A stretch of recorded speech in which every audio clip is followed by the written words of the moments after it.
Welcome to Warfighter Advanced, Coming Home at Last, a podcast by and for veterans. Warfighter Advance is an organization whose mission is the successful reintegration of every warfighter. Hi, I'm Michael Arndt, a Vietnam combat veteran and a member of Warfighter Advance. Welcome to the Warfighter Advance podcast, Coming Home at Last. Today our guest is Les Molina. Les is an alumnus of the Warfighter program and now serves as a mentor in the program. Welcome, Les. Thanks, Mike. Tell me about your military experience and background.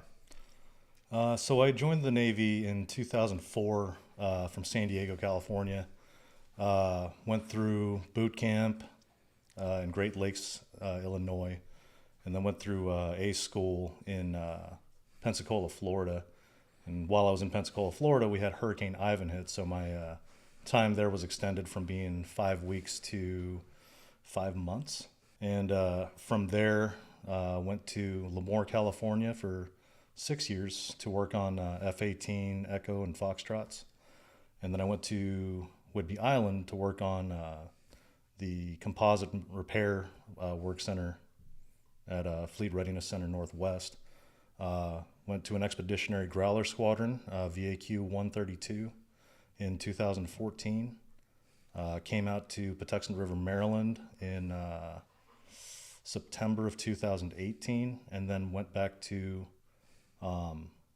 Whidbey Island, Washington, to VAQ 139 to finish my 20 years of naval service. So are you now retired from service? I am, yeah. Retired after 20 years and 3 weeks, essentially. Wow. Thank you for your service. Thank you. What happened after you left the service? It's all still kind of fresh, actually. I just finished my 20 years in July of 2024, and I started working for a friend of mine at an axe throwing business, teaching people how to throw knives and axes, and tending to pinball and arcade machines. Since I finished up, it's been kind of one of those things where I'm trying to recalibrate everything in my life. Divorced, trying to get a little more custody back of my kids, wanting to start a whole new career path after having been an aircraft mechanic for 20 years. So school's on the horizon. Got a lot of things that I've got planned, but I still need to kind of make those steps to solidify a lot of things.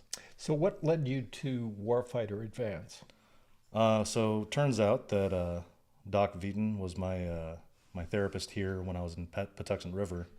And a good friend of mine who's a alumni as well, Jonathan Scores, really encouraged me to check out the program. And then after I was kind of resistant to it, Jonathan kind of started beating me over the head with it. And I came for my first one, Evo 23. So what happened during that Evo? So I went to that Evo while I was still on active duty, actually. A few years before my official retirement, and I came to Evo really just kind of overwhelmed with life. I was a single parent active duty sailor. They had me running work centers during my time during my time at VX-23, and it was starting to become too much for me to handle comfortably.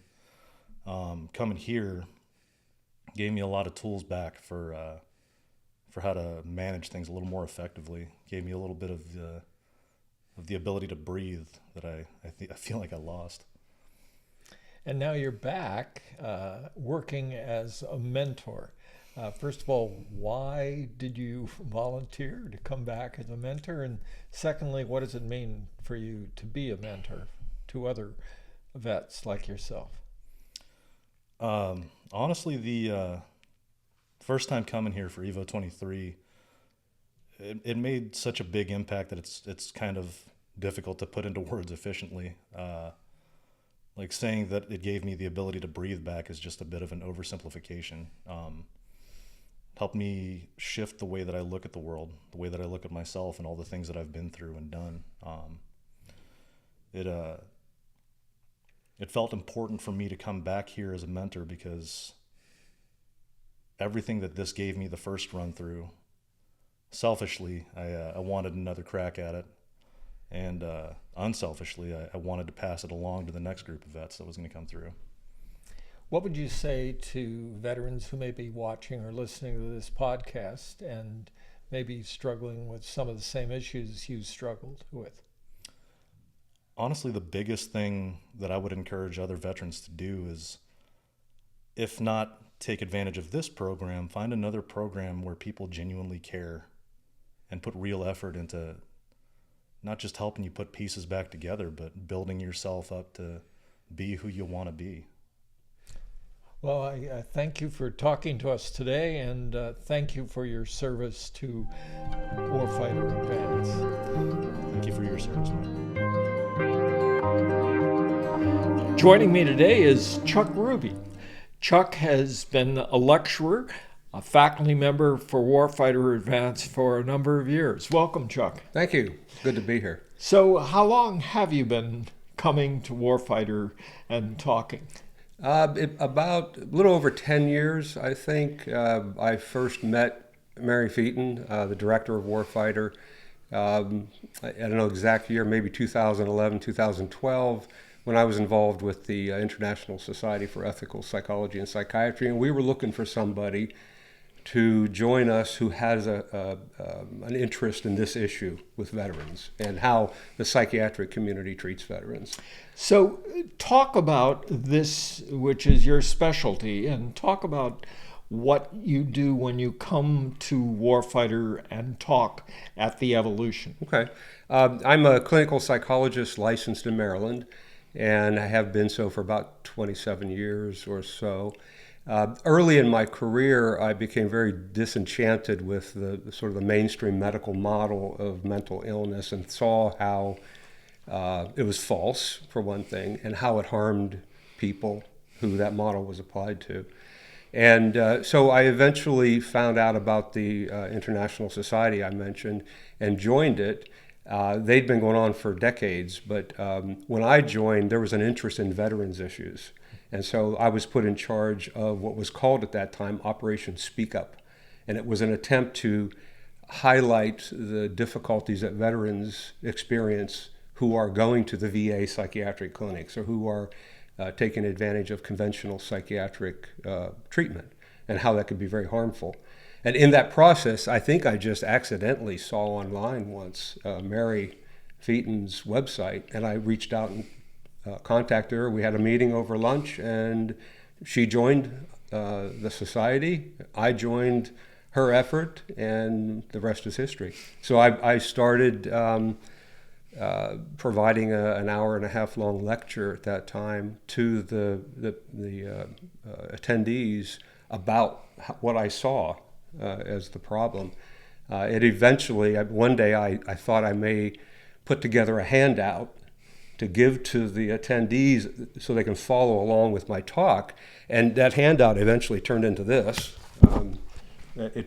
Obviously a very thick handout, but I couldn't make it a handout. It had to be a book. And so now I provide a copy of this to anyone who comes to the retreats so they can get an idea in quite a lot of detail about my concerns with the system. And as a veteran yourself, you understand that particular community and, Oh, yes. and sharing what you have in the book with the veterans. Yes, yeah. I've spent 20 years in the Air Force, retired in 1999. So it was a different world then. As for you, your time was a different world too. But still, the thing that is common is that when veterans suffer from whatever they suffer, whether it's considered anxiety or depression or trauma, what they have available to them conventionally is harmful and doesn't work and makes the problem worse. What Mary has put together, it's really been a sort of an eye-opener, I think, to the community of people who've had this concern. And it's a great way that they can deal with those problems and come out the other end with a sense of meaning and purpose, not with a sense that they're sick and ill and have to sort of manage their symptoms for the rest of their lives. So what kinds of things do you talk about when you talk in your lecture and in your book? Well, the lecture is broken down into about 4 parts. The first one, I sort of do it in a reverse way. The first one is what mental illness isn't.